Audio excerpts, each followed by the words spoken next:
Well, I told you yesterday that it was likely to happen soon, and it actually happened minutes after we finished producing yesterday's show. Senator Kamala Harris has officially dropped out of the presidential primary. She collapsed in the polls over the last few months. And as I told you yesterday, Kamala Harris had qualified for the next debate, which is the sixth debate, I think on December 19th.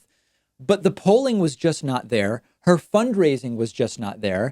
And I'll tell you, I respect her decision to drop out at this point in time. I'm going to address that more in a moment.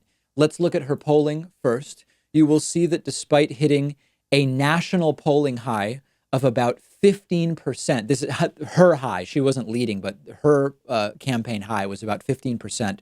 That was in the first half of July. It's just been downhill for her, all the way down to a national average of barely 3% in recent weeks. Now, Kamala is not someone that I was supporting. She has a very troubling record in the criminal justice system during her time as the Attorney General of California. She was slippery on healthcare, to say the least. She definitely brought some clever planned attacks to the debates. She had one on Joe Biden in the first debate. She put together an attack on Tulsi Gabbard at the last one. But it wasn't the sort of substantive and inspiring candidacy that did anything for me, particularly her slipperiness on healthcare.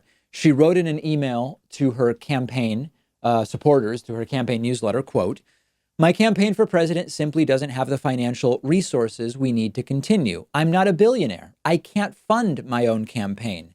And as the campaign has gone on, it's become harder and harder to raise the money we need to compete. In good faith, I can't tell you, my supporters and volunteers, that I have a path forward if I don't believe I do. So to you, my supporters, it is with deep regret, but also with deep gratitude that I am suspending my campaign today." Now, she's absolutely correct, and that's what gets us back to the respect thing. Kamala Harris qualified for the next debate, but she dropped out anyway because she has no chance.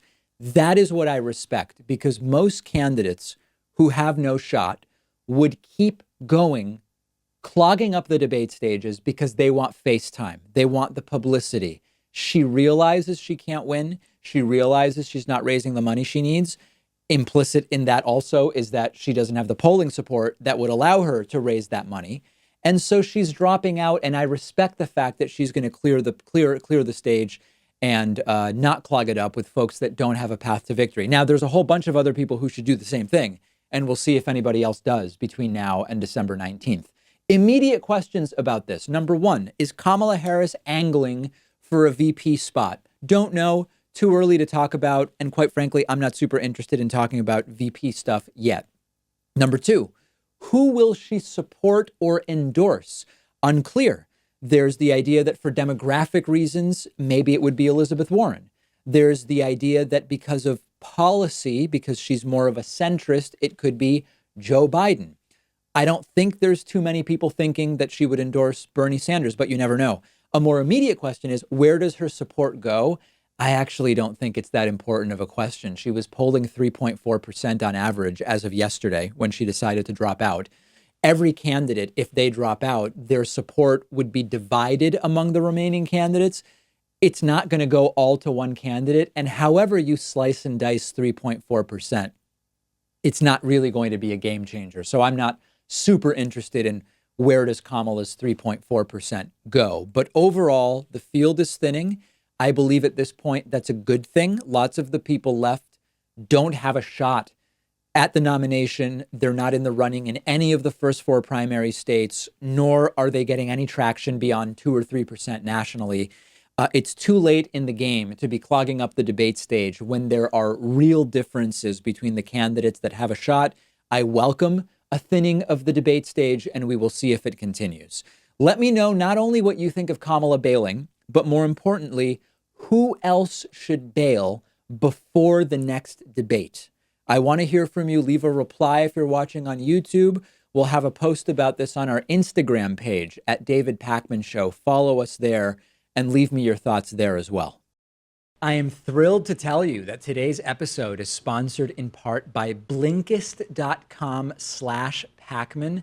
Blinkist is a really unique service for your phone, tablet, and web browser.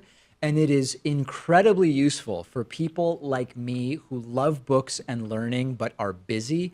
Blinkist takes the best and most popular nonfiction books and condenses them into 15-minute audiobooks. I'm sure that if you're like me, you have a very long list of books that you've been meaning to read. You only have so many hours in the day, and that's why Blinkist is so amazing. They take the most important information, the themes, the insights from each book, and they distill it into a 15-minute audiobook that you can listen to in one sitting. I've listened to a ton of books on Blinkist. Our audience can get a 7-day free trial by going to Blinkist.com/Pakman. If you're watching on YouTube, I put a link in the description. I have listened to Blinkist books about economics, about political science, about history, about science. So many interesting things. And after the free trial, if you like it, you can continue enjoying thousands of condensed audiobooks for about $5 a month. Go to Blinkist.com/Pakman. That's BLINKIST.com/PAKMAN.